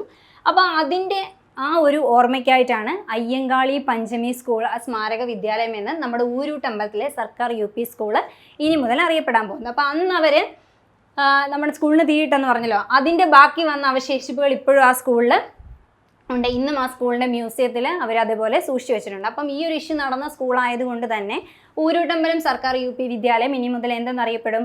അയ്യങ്കാളി പഞ്ചമി സ്മാരക വിദ്യാലയം എന്ന് അറിയപ്പെടും. ജസ്റ്റ് ഒന്ന് ഓർത്തിരിക്കാൻ വേണ്ടിയിട്ട് മാത്രം. ഇനി വക്കം മൗലവി. അപ്പോൾ വക്കം മൗലവി എന്ന് പറഞ്ഞു കഴിഞ്ഞാൽ മുസ്ലിം സമുദായത്തിൽ നിന്നുള്ള പ്രമുഖനായ ഒരു സാമൂഹ്യ പരിഷ്കർത്താവാണ് വക്കം മൗലവി എന്ന് പറയുന്നത്. അന്ധവിശ്വാസങ്ങൾക്കെതിരെ പോരാടിയ വ്യക്തിയാണ്. അതേപോലെ തന്നെ ഇംഗ്ലീഷ് വിദ്യാഭ്യാസവും സ്ത്രീ വിദ്യാഭ്യാസവും ഇദ്ദേഹം പ്രോത്സാഹിപ്പിച്ചു. ശാസ്ത്രം, കല എന്നീ വിഷയങ്ങളിൽ ഊന്നിയ പഠനത്തെ പ്രോത്സാഹിപ്പിച്ചു. അപ്പം വിദ്യാഭ്യാസപരമായിട്ടുള്ള കാര്യങ്ങൾക്ക് ഒരുപാട് ഇമ്പോർട്ടൻസ് കൊടുത്ത വ്യക്തിയാണ്. ഒന്ന് ഇംഗ്ലീഷ് വിദ്യാഭ്യാസവും 2 സ്ത്രീ വിദ്യാഭ്യാസത്തിനും എന്ത് ചെയ്തു? ഇമ്പോർട്ടൻസ് കൊടുത്തു. അതേപോലെ തന്നെ ശാസ്ത്രം, കല എന്നീ വിഷയങ്ങളിൽ ഊന്നിയ പഠനത്തെ പ്രോത്സാഹിപ്പിക്കുകയും ചെയ്ത വ്യക്തിയാണ് വക്കം മൗലവി എന്ന് പറയുന്നത്. ഇനി മലയാളം, ഉറുദു, അറബിക്, സംസ്കൃതം, പേർഷ്യൻ ഇത്രയും ഭാഷകളിൽ എന്തുണ്ട്? പാണ്ഡിത്യം ഉണ്ടായിരുന്ന സാമൂഹ്യ പരിഷ്കർത്താവ് ആരാണെന്ന് ചോദിച്ചാൽ അത് വക്കം മൗലവിയാണ്. വേണേൽ ചോദിക്കാം, SCERT പോയിന്റ് ആയതുകൊണ്ട്. മലയാളം, ഉറുദു, അറബിക്, സംസ്കൃതം, പേർഷ്യൻ ഇത്രയും ഭാഷകളിൽ പാണ്ഡിത്യം ഉണ്ടായിരുന്ന സാമൂഹ്യ പരിഷ്കർത്താവാണ് വക്കം മൗലവി എന്ന് പറയുന്നത്. മുസ്ലിം ഐക്യസംഘം സ്ഥാപിക്കപ്പെട്ടത് കൊടുങ്ങല്ലൂരാണ്. ഇദ്ദേഹം ഈ ഒരു സംഘടനയുടെ ഭാഗമായിട്ട് പ്രവർത്തിച്ചിരുന്നു. കൊടുങ്ങല്ലൂർ സ്ഥാപിക്കപ്പെട്ട സംഘടനയാണ് ഏത്? മുസ്ലിം ഐക്യസംഘം എന്ന് പറയുന്നത്. ഇനി 1905 ഇദ്ദേഹം ആരംഭിച്ച പത്രമാണ് ഏത്? സ്വദേശാഭിമാനി എന്ന് പറയുന്നത്? ഇമ്പോർട്ടൻ്റ് ആയിട്ടുള്ള പോയിന്റാണ്. ഈ വർഷവും ചോദിച്ചിട്ടുണ്ട്, ഈ പത്രം തന്നിട്ട് ഇത് ആരംഭിച്ചത് ആരാണെന്നും ചോദിച്ചിട്ടുണ്ട്. അപ്പം ഈ പോയിന്റ് മൊത്തത്തിൽ PSCയുടെ ഒരുപാട് വെട്ടമായിട്ടുള്ള പ്രീവിയസ് ചോദ്യമാണ്. 1905 സ്വദേശാഭിമാനി പത്രം ആരംഭിച്ച വ്യക്തിയാണ് ആര്? വക്കം മൗലവി എന്ന് പറയുന്നത്. അപ്പം ഈ സ്വദേശാഭിമാനി പത്രത്തിന്റെ പത്രാധിപരായിരുന്നു ആര്? സ്വദേശാഭിമാനി രാമകൃഷ്ണപിള്ള. അപ്പം സ്വദേശാഭി പത്രത്തിന്റെ പത്രാധിപരാണ് രാമകൃഷ്ണപിള്ള എന്ന് പറയുന്നത്. ഇനി വക്കം മൗലവി ആരംഭിച്ച മാസികകളാണ് മുസ്ലിമും അൽ ഇസ്ലാമും. അപ്പൊ ഈ രണ്ട് മാസികകള് വക്കം മൗലവിയുടെ മാസികകളാണെന്ന് ഓർത്തിരിക്കുക. മുസ്ലിമും അൽ ഇസ്ലാമും വക്കം മൗലവി ആരംഭിച്ച മാസികകളാണെന്ന് ഓർത്തിരിക്കുക. ഇനി ഇദ്ദേഹത്തിന്റെ ഈ സ്വദേശാഭിമാനി പത്രം കണ്ടുകെട്ടിയ വർഷമാണ് 1910. പ്രീവിയസ് ചോദ്യമാണ്. സ്വദേശാഭിമാനി പത്രം കണ്ടുകെട്ടിയ വർഷമാണ് 1910 എന്ന് പറയുന്നത്. അപ്പോൾ ഇത് കണ്ടുകെട്ടുകയും ഇതിൻ്റെ പത്രാധിപരായിരുന്ന നമ്മുടെ രാമകൃഷ്ണപിള്ള എന്ത് ചെയ്തു? നാട് കടത്തുകയും ചെയ്തു. അപ്പം സ്വദേശാഭിമാനി പത്രത്തിൻ്റെ പത്രാധിപരായിരുന്നു രാമകൃഷ്ണപിള്ള എന്ന് പറയുന്നത്. പിന്നീട് എന്ത് ചെയ്തു? ഈ പത്രത്തിൻ്റെ വീണ്ടും തുറന്ന് പ്രവർത്തിക്കാനുള്ള അനുമതിയൊക്കെ തേടിയപ്പോഴാണ് എന്ത്? പത്രാധിപരില്ല. അപ്പോൾ പത്രാധിപരില്ലാതെ എന്തിനാണ് എനിക്ക് പത്രം എന്നുള്ള നിലയിലായിരുന്നു എന്നൊരു നിലപാടാണ് ആരെടുത്തത്? വക്കം മൗലവി എടുത്തത്. ഇനി നോക്കിക്കേ, ഇദ്ദേഹത്തിൻ്റെ പ്രശസ്തമായ വാക്കുകളാണ്. സാമൂഹികമായ പിന്നോക്കാവസ്ഥ പരിഹരിക്കപ്പെടാനുള്ള മാർഗം വിദ്യാഭ്യാസമാണ്. നമ്മൾ ആദ്യമേ പറഞ്ഞു, ഇദ്ദേഹം വിദ്യാഭ്യാസം നൽകുന്നതിലാണ് എന്ത് കൊടുത്തത്? ഇമ്പോർട്ടൻസ് കൊടുത്തത്. അപ്പോൾ സാമൂഹികമായ പിന്നോക്കാവസ്ഥ പരിഹരിക്കപ്പെടണം എന്നുള്ളെങ്കിൽ അതിൻ്റെ മാർഗം എന്ന് പറയുന്നത് വിദ്യാഭ്യാസം നൽകുക എന്ന് പറയുന്നതാണ്. ഇനി മതവിദ്യാഭ്യാസത്തോടൊപ്പം ഭൗതിക വിദ്യാഭ്യാസവും നേടിയാലേ മനുഷ്യ പുരോഗതി സാധ്യമാകുകയുള്ളൂ എന്ന് പറഞ്ഞത് വക്കം മൗലവിയാണ്. സമ്പന്നർ പാവങ്ങൾക്ക് വിദ്യാഭ്യാസം നൽകാനുള്ള ചെലവ് വഹിക്കുകയും അവർക്ക് ഉന്നത വിദ്യാഭ്യാസം ലഭ്യമാക്കാൻ സഹായിക്കുകയും വേണം എന്ന് പറഞ്ഞതും വക്കം മൗലവിയാണ്. അപ്പോൾ ഈ വിദ്യാഭ്യാസവുമായി ബന്ധപ്പെട്ട് നമുക്ക് വരുമ്പോൾ പ്രധാനപ്പെട്ട 3 കോട്ടുകളും ആരുടെയാണ്? വക്കം മൗലവിയുടെയാണെന്ന് ഓർത്തിരിക്കുക. ഒന്ന്, സാമൂഹികമായ പിന്നോക്കാവസ്ഥ പരിഹരിക്കപ്പെടാനുള്ള മാർഗം വിദ്യാഭ്യാസമാണെന്നുള്ളതും. 2, മതവിദ്യാഭ്യാസത്തോടൊപ്പം ഭൗതിക വിദ്യാഭ്യാസവും നേടിയാലേ മനുഷ്യ പുരോഗതി സാധ്യമാകുകയുള്ളൂ എന്ന് പറഞ്ഞതും. സമ്പന്നർ പാവങ്ങൾക്ക് വിദ്യാഭ്യാസം നൽകാനുള്ള ചെലവ് വഹിക്കുകയും അവർക്ക് ഉന്നത വിദ്യാഭ്യാസം ലഭ്യമാക്കാൻ സഹായിക്കുകയും വേണം എന്നുള്ള ഈ 3 വാക്യങ്ങളും ആരുടേതാണ്? നമ്മുടെ വക്കം മൗലവിയുടെയാണ് എന്ന് ഓർത്തിരിക്കുക. അടുത്തതാണ്, ഇദ്ദേഹത്തിൻ്റെ പത്രം എന്തിനാണ് കണ്ടുകെട്ടിയതെന്നാണ് പറയുന്നത്. അതായത് തിരുവിതാംകൂറിലെ രാജവാഴ്ചയുടെ അഴിമതികളെയും അനീതികളെയും വെളിച്ചത്തിൽ കൊണ്ടുവന്ന പത്രമാണ് നമ്മുടെ സ്വദേശാഭിമാനി പത്രം. അതിൻ്റെ വൈരാഗ്യത്തിലാണ് എന്ത് ചെയ്തത്? 1910 ഈ പത്രം കണ്ടുകെട്ടുകയും പത്രാധിപരായിരുന്ന രാമകൃഷ്ണപിള്ളയെ നാട് കടത്തുകയും ചെയ്തത്. ഇനി പ്രസ് മടക്കി കിട്ടാനുള്ള ശ്രമം നടത്താൻ നിർബന്ധിച്ചപ്പോൾ എൻ്റെ പത്രാധിപരെ കൂടാതെ എനിക്ക് പത്രം എന്തിന്, അച്ചുകൂടം എന്തിന് എന്ന് ചോദിച്ച വ്യക്തിയാണ് ആര്? നമ്മുടെ വക്കം മൗലവി എന്ന് പറയുന്നത്. നമുക്ക് കേൾക്കുമ്പോഴേ പുള്ളിയാണെന്ന് തന്നെ ഓർമ്മ വരും. ഇനി അപ്പോൾ അത്രയാണ് വക്കം മൗലവിയെക്കുറിച്ച് പഠിക്കാനുള്ളത്. ഇനിയാണ് പൊയ്കയിൽ കുമാരഗുരു അല്ലെങ്കിൽ പൊയ്കയിൽ അപ്പച്ചൻ, പൊയ്കയിൽ യോഹന്നാൻ എന്നൊക്കെ പറയപ്പെടുന്നത് പൊയ്കയിൽ കുമാരഗുരുവാണ്. ഇനി ഇദ്ദേഹം ജനിച്ചത് പത്തനംതിട്ട ജില്ലയിലെ തിരുവല്ലയിലെ ഇരവിപേരൂരാണ് ഇദ്ദേഹം ജനിച്ചത്. അപ്പോൾ ഇത് പ്രീവിയസ് ആയിട്ടുള്ള ചോദ്യമാണ്. ഇദ്ദേഹം ജനിച്ച സ്ഥലം എവിടെയാണെന്നുള്ളത് ഇരവിപേരൂരിലാണ് നമ്മുടെ പൊയ്കയിൽ യോഹന്നാൻ ജനിച്ചത്. ഇദ്ദേഹം പ്രത്യക്ഷ രക്ഷാ ദൈവസഭ രൂപീകരിച്ചു. അപ്പോൾ പ്രത്യക്ഷ രക്ഷാ ദൈവസഭ PRDS സ്ഥാപിച്ചത് ആരാണെന്ന് ചോദിച്ചാൽ അത് പൊയ്കയിൽ യോഹന്നാൻ ആണെന്ന് ഓർത്തിരിക്കുക. ഒരുപാട് വട്ടം PSC ചോദിച്ചിട്ടുള്ള ചോദ്യമാണ് ഈ ഒരു സംഘടന. ഇനി പൊയ്കയിൽ ശ്രീ കുമാര ഗുരുദേവൻ രൂപീകരിച്ച സംഘടനയാണ് പ്രത്യക്ഷ രക്ഷാ ദൈവസഭ എന്ന് പറയുന്നത്. അതേപോലെ തന്നെ ഇദ്ദേഹം 2 തവണ എന്ത് ചെയ്തിട്ടുണ്ട്? നമ്മുടെ ശ്രീമൂലം പ്രജാസഭയിൽ അംഗമായിട്ടുണ്ട്. എത്ര തവണ? അപ്പം ശ്രീമൂലം പ്രജാസഭയിൽ 2 തവണ അംഗമായ അധസ്ഥിത വിഭാഗ നേതാവ് ആരാണെന്ന് ചോദിച്ചാൽ, അല്ലെ സാമൂഹ്യ പരിഷ്കർത്താവ് ആരാണെന്ന് ചോദിച്ചാൽ ആരാണ്? നമ്മുടെ പൊയ്കയിൽ കുമാരഗുരുവാണ്. പൊയ്കയിൽ കുമാര ഗുരുദേവൻ 2 തവണ എന്ത് ചെയ്തിട്ടുണ്ട്? നമ്മുടെ ശ്രീമൂലം പ്രജാസഭയിൽ അംഗമായിട്ടുണ്ട്. ഇനി അധസ്ഥിത വിഭാഗങ്ങളുടെ സ്വാതന്ത്ര്യത്തിനായി അറിവിനെയും ആത്മീയതയെയും യോജിപ്പിച്ച സാമൂഹ്യ പരിഷ്കർത്താവ് എന്നറിയപ്പെടുന്നത് പൊയ്കയിൽ യോഹന്നാനാണ്. അധസ്ഥിത വിഭാഗങ്ങളുടെ സ്വാതന്ത്ര്യത്തിനായിട്ട് അറിവിനെയും ആത്മീയതയെയും യോജിപ്പിച്ച സാമൂഹ്യ പരിഷ്കർത്താവ് ആരാണെന്ന് ചോദിച്ചാൽ അത് പൊയ്കയിൽ യോഹന്നാനാണെന്ന് ഓർത്തിരിക്കുക. ഇനി 1-ാം ലോക മഹായുദ്ധ കാലത്ത് ശ്രീ കുമാര ഗുരുദേവന്റെ നേതൃത്വത്തിൽ ഒരു യുദ്ധവിരുദ്ധ ജാഥ നടത്തിയിരുന്നു. അതായത് മാരംകുളം മുതൽ കുളത്തൂർ കുന്ന് വരെയാണ് ഈ ഒരു യുദ്ധവിരുദ്ധ ജാഥ നടത്തിയത്. അപ്പോൾ ചോദിക്കുന്നത് യുദ്ധവിരുദ്ധ ജാഥയുമായി ബന്ധപ്പെട്ട സാമൂഹ്യ പരിഷ്കർത്താവ് ആരാണെന്നായിരിക്കും. അതാരാണ്? പൊയ്കയിൽ യോഹന്നാനാണെന്ന് ഓർത്തിരിക്കുക. ഇനി യുദ്ധവിരുദ്ധ ജാഥയുടെ മുദ്രാവാക്യമാണ് സമാധാനം ലോകത്തിന് സമാധാനം. അപ്പോൾ വേണേൽ അങ്ങനെയും ചോദിക്കാം, ഈ ഒരു മുദ്രാവാക്യം അല്ലെങ്കിൽ എന്ത് കാര്യമായിട്ട് ബന്ധപ്പെട്ടിരിക്കുന്നു എന്ന് വേണമെങ്കിൽ ചോദിക്കാം. അതായത് സമാധാനം ലോകത്തിന് സമാധാനം എന്നുള്ളത് നമ്മുടെ പൊയ്കയിൽ യോഹന്നാൻ നടത്തിയ യുദ്ധവിരുദ്ധ ജാഥയുടെ മുദ്രാവാക്യമാണെന്ന് ഓർത്തിരിക്കുക. അപ്പോൾ ഈ യുദ്ധവിരുദ്ധ ജാഥയെ ബ്രിട്ടീഷ് ഗവൺമെൻറ്റിനെതിരായ നീക്കമായിട്ട് വ്യാഖ്യാനിക്കപ്പെട്ടിട്ട് എന്ത് ചെയ്തു? പൊയ്കയിൽ ശ്രീ കുമാര ഗുരുദേവനെ അവരെ അറസ്റ്റ് ചെയ്യുകയും ചെയ്തു. അപ്പോൾ യുദ്ധവിരുദ്ധ ജാഥ എന്ന് പറഞ്ഞാൽ ബ്രിട്ടീഷുകാർക്കെതിരെയുള്ളതാണെന്നുള്ള രീതിയിൽ വന്നിട്ട് വ്യാഖ്യാനിക്കപ്പെട്ടിട്ട് എന്ത് ചെയ്തു? പൊയ്കയിൽ ശ്രീ കുമാര ഗുരുദേവനെ അവരെ അറസ്റ്റ് ചെയ്യുകയും ചെയ്തു. അപ്പോൾ PRDS എന്ന് പറയുന്നത് നമ്മുടെ പൊയ്കയിൽ യോഹന്നാൻ രൂപീകരിച്ച സംഘടനയാണെന്ന് ഓർത്തിരിക്കുക. ഇനി ഇദ്ദേഹത്തിൻ്റെ പ്രശസ്തമായ വാക്യങ്ങളാണ് ഈ പറയുന്നത്, അതല്ലെങ്കിൽ ഇദ്ദേഹം രചിച്ച വാക്യങ്ങളാണ്. കാണുന്നില്ലൊരക്ഷരവും എൻ്റെ വംശത്തെ പറ്റി, കാണുന്നുണ്ട് അനേക വംശത്തിൻ ചരിത്രങ്ങൾ. അതായത് പുള്ളിയുടെ വംശത്തെ പറ്റി എങ്ങും പറഞ്ഞു കേൾക്കുന്നോ അല്ലെങ്കിൽ രേഖപ്പെടുത്തുന്നൊന്നും കാണുന്നില്ല. കാണുന്നുണ്ട് അനേക വംശത്തിൻ ചരിത്രം, മറ്റ് വംശത്തിൻ്റെ ഒരുപാട് ചരിത്രങ്ങൾ കാണാനും കേൾക്കാനും ഒക്കെ ഉണ്ടെന്നാണ് പുള്ളി പറഞ്ഞത്. അതേപോലെ തന്നെ ഭക്ഷണം കിട്ടുന്നില്ല, വേലക്കൂലികൾ ഓർത്താൽ ഒട്ടും സഹിപ്പതില്ല എന്ന് പറഞ്ഞത് നമ്മുടെ പൊയ്കയിൽ യോഹന്നാനാണ്. മുൻ പിതാക്കൾക്ക് വന്ന ദുഃഖവാർത്തകൾ കേൾപ്പിൻ, കാളകൾ പോത്തുകൾക്കും ഇണയായി കൂട്ടിക്കെട്ടി നിലങ്ങളിൽ ഉഴുതിടുന്നു. അതായത് അവരുടെ മുൻഗാമികൾ അല്ലെങ്കിൽ മുന്നേ ഉള്ള ആൾക്കാരെ കാളയുടെയും പോത്തിൻ്റെയൊക്കെ പകരമായിട്ട് എന്ത് ചെയ്യുന്നു? നമ്മുടെ വയലിൽ വേണ്ടിയിട്ട് അതിൻ്റെ കൂട്ടത്തിൽ ചേർത്ത് കെട്ടുന്നു എന്നുള്ള രീതിയിലാണ് പുള്ളി പറഞ്ഞിരിക്കുന്നത്. മുൻ പിതാക്കൾക്ക് വന്ന ദുഃഖവാർത്തകൾ കേൾപ്പിൻ, കാളകൾ പോത്തുകൾക്കും ഇണയായി കൂട്ടിക്കെട്ടി നിലങ്ങളിൽ ഉഴുതിടുന്നു. അപ്പോൾ ഈ 3 വാക്യങ്ങൾ ആരുടെയാണ്? ഇത് പൊയ്കയിൽ യോഹന്നാൻ്റെ ആണെന്ന് ഓർത്തിരിക്കുക. അടുത്തതാണ് വാഗ്ഭടാനന്ദൻ. ഇദ്ദേഹം സ്ഥാപിച്ച സംഘടനയാണ് ആത്മവിദ്യാസംഘം. ഒരുപാട് നമ്മൾ കേട്ടിട്ടുള്ള PSC ഒരുപാട് വട്ടം പ്രീവിയസ് ആയിട്ട് ചോദിച്ചിട്ടുള്ളതാണ് ആത്മവിദ്യാസംഘം ആര് രൂപീകരിച്ചു എന്നുള്ളത്. മാച്ച് ദ ഫോളോയിങ് ആയിട്ട് സംഘടനകളും സാമൂഹ്യ പരിഷ്കർത്താക്കളെയും തന്നിട്ട് ചോദിക്കാം. അപ്പോൾ ആത്മവിദ്യാസംഘമാണെങ്കിൽ വാഗ്ഭടാനന്ദനാണ് രൂപീകരിച്ചതെന്ന് ഓർത്തിരിക്കുക. സാമൂഹ്യ പരിഷ്കരണത്തോടൊപ്പം ദാരിദ്ര്യ നിർമ്മാർജ്ജനത്തിനും സ്ത്രീ പുരുഷ സമത്വത്തിനും പ്രാധാന്യം നൽകിയ നവോത്ഥാന നായകനാണ് വാഗ്ഭടാനന്ദൻ എന്ന് പറയുന്നത്. അപ്പം ദാരിദ്ര്യ നിർമ്മാർജ്ജനത്തിനോടൊപ്പം എന്തൊക്കെ വേണം? സ്ത്രീ പുരുഷ സമത്വത്തിനും പ്രാധാന്യം നൽകിയ വ്യക്തിയാണ് വാഗ്ഭടാനന്ദൻ എന്ന് പറയുന്നത്. ഇദ്ദേഹത്തിൻ്റെ പ്രവർത്തന മേഖല മലബാർ ആയിരുന്നു. ഇത് പ്രീവിയസ് ചോദ്യമാണ്. ഇദ്ദേഹത്തിൻ്റെ പ്രവർത്തന മേഖലയാണ് മലബാർ.